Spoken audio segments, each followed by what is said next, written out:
ইউনূস যদি ক্ষমতা না নিতেন দেশের কি অবস্থা, আর্থিক অবস্থা, এটা অকল্পনীয়। কিন্তু আমি তো মূল্যস্ফীতি নিয়ে গালাগাল খাই প্রায়ই, মূল্যস্ফীতি কমছে না, হচ্ছে না।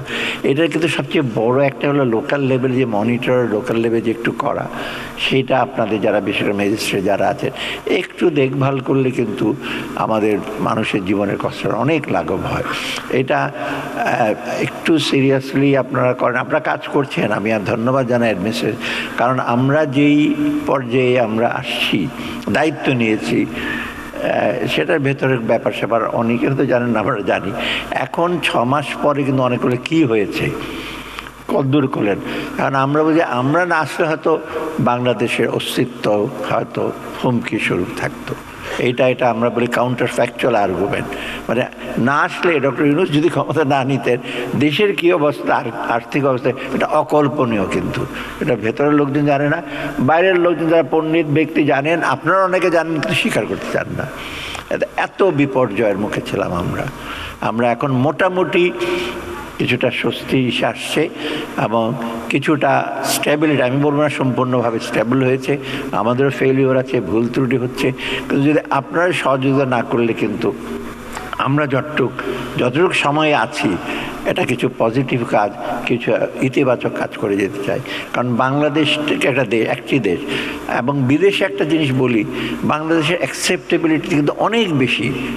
আমরা বাংলাদেশকে নিজে টেনে রাখি এবং আমরা এত বেশি বিজ্ঞজন, এত বেশি কথাবার্তা বলে পজিটিভ জিনিসটাকেও নেগেটিভ করে ফেলে, যেটা আমি আর নাই বললাম। অনেক অর্থনীতিবিদ আছে, বেশিরভাগই আমার ছাত্র, কত কিছু বলে, কিছুই জানে না, অর্থ উপদেষ্টা কিছুই বুঝতে পারেন না, উনি বাজার জানেন না, ইনফ্লেশন কাকে বলে, এগুলি নাকি আমি জানি না। এনিওয়ে, আমি তর্ক করতে চাই না, কিন্তু নিজেকে একটু পজিটিভ দিকটা। এই যে আমি কিছুদিন আগে পরশু রোম থেকে ফিরলাম, 120টা দেশের প্লেনারি সেশনে প্রথমে ডক্টর ইউনূসের একটা বাণী ভিডিও, কেন আমি প্রথম রোতে বসা 120টার সমস্ত প্রতিনিধির মাঝে ডক্টর ইউনূসের যে ভিডিও, এটা তখন আমার জন্য একটা গর্বের ব্যাপার বাঙালি হিসাবে।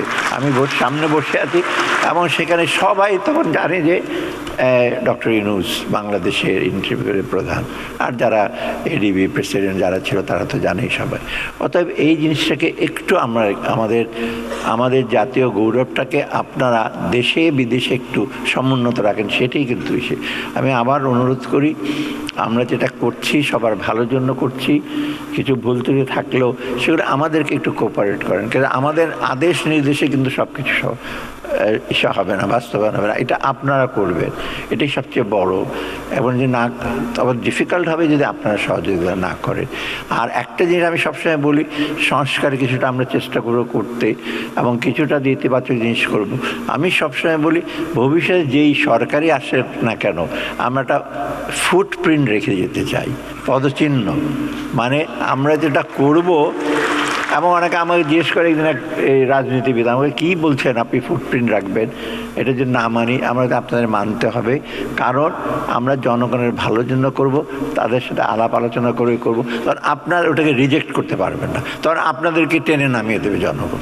অতএব এইটা হলো ফুটপ্রিন্ট, মানে আমরা যেটা করব এটা অ্যাটলিস্ট, মানে আমরা যেটা ইংরেজিতে স্টাইলাইজ ফ্যাক্ট, আমরা একটা রূপরেখা দেবো এবং কিছু আরও ডিটেল দিতে সম্ভবে দেবো, কিন্তু আপনারা ফলো করবেন। আমার অনেক বন্ধুবান্ধব আছে রাজনীতিবিদ, এখন অনেকেই আছে, তারা বলে যে আমরা যেটা করব সেটা তোমরা ফলো করবে।